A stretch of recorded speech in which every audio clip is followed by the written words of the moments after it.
সম্মানিত বাউফলবাসী, আমাদের বাউফলের সবচেয়ে বড় সমস্যা নদী ভাঙন।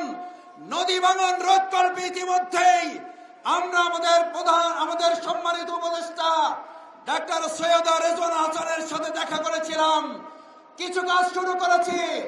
ইনশাআল্লাহ আমরা বাউফলকে বাঁধের কবলে নিয়ে এসে এটাকে সুরক্ষিত করার ব্যবস্থা করব। কৃষক শ্রমিকদের মাঝে বীজ, কীটনাশক এগুলো আমরা ন্যায্য মূল্যে তাদের হাতে আমরা পৌঁছে দেব। আমার ভাই এবং বন্ধুগণ, আমি আপনাদের বিবেকের কাছে একটা কোশ্চেন রাখতে চাই। আমরা কি এবার ভোট 10 বছরের ডাকাতি মামলায় জেলের সাজা আছে তাকে ভোট দেব, নাকি আমরা ন্যায়ের প্রতীকে ভোট দেব? যিনি ওসিকে এবং এখানকার সাংবাদিক শিক্ষকদেরকে লাঞ্ছিত করেছেন তাকে ভোট দেব, নাকি সম্মান এবং মর্যাদার প্রতীক দাঁড়িপাল্লায় ভোট দেব?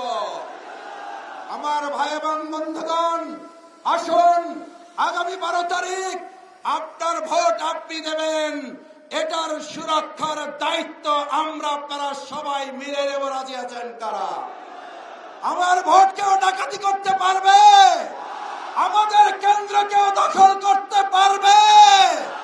কেন্দ্র পাহারা দিতে যদি আমার বাউফলের 7 শহীদ পরিবারের মতো আরো বুক পেতে রক্ত দিতে হয়, জীবন দিতে হয়, কেন্দ্র পাহারা দিয়ে আমার ভোটারদের ভোট রক্ষা করতে রাজি আছেন কারা?